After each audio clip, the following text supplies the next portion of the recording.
Hello friends.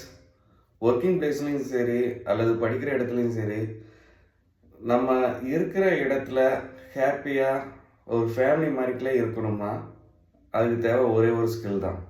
இந்த video skip பண்ணாமல் கடைசி வர பாருங்க. அந்த ஸ்கில்லோட நேம் வந்து interpersonal skill. It's one kind of life skill.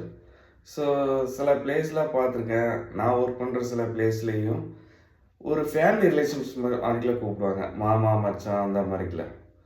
So அப்படி உண்டான என்விரான்மெண்ட்டில் நம்ம ஒர்க் பண்ணுறதுக்கு ஈஸியாகவும் இருக்கும், அந்த ரிலேஷன்ஷிப்பும் ஸ்ட்ராங்காக இருக்கும், நம்மளுக்கும் டெய்லி ஆக்டிவாக ஒர்க் பண்ணுறதுக்கு ஒரு மோட்டிவேஷனாகவும் இருக்கும்.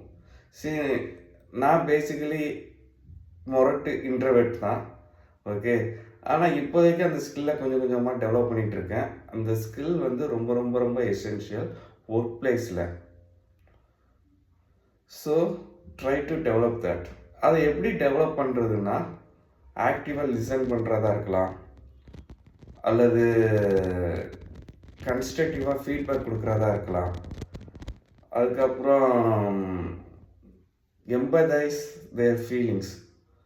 ஸோ எம்பதைஸ்னால் அந்த அவங்களோட ஃபீலிங்ஸை சென்ஸ் பண்ணுறதா இருக்கலாம். அதுக்கப்புறம் எமோஷ்னல் இன்டெலிஜென்ஸ் டெவலப் பண்ணுறதா இருக்கலாம். அதுக்கப்புறம் அண்டர்ஸ்டாண்ட் பண்ணுறதா இருக்கலாம். நான் கடைசியாக சொன்னது அண்டர்ஸ்டாண்ட்ங்கிறது ரொம்ப ரொம்ப முக்கியம். Understanding is not art, not everyone is an ஆர்டிஸ்ட்னு சொல்லுவாங்க. ஸோ அண்டர்ஸ்டாண்ட்கிறத நிறைய பேர் தப்பாக புரிஞ்சுக்கிறாங்க. அண்டர்ஸ்டாண்ட்னா என்னென்னா, மற்றவங்க நம்மளை புரிஞ்சுக்கிறது கிடையாது. நல்லா கவனிச்சுக்கோங்க, மற்றவங்க நம்மளை புரிஞ்சுக்கிறது கிடையாது, நம்ம மற்றவங்கள புரிஞ்சுக்கிறது தான். That is called understanding. Okay, நான் உங்களை அண்டர்ஸ்டாண்ட் பண்ணணும்னா I have to think from your point of view, not my point of view. That is called understanding. நான் ஸ்டூடெண்ட்ஸை புரிஞ்சுக்கணும்னா I have to think from students point of view, not my point of view. It can be applicable in all the relationship. Suppose if you are understanding the particular situation, automatically you can easily solve that. It may be any kind of issues.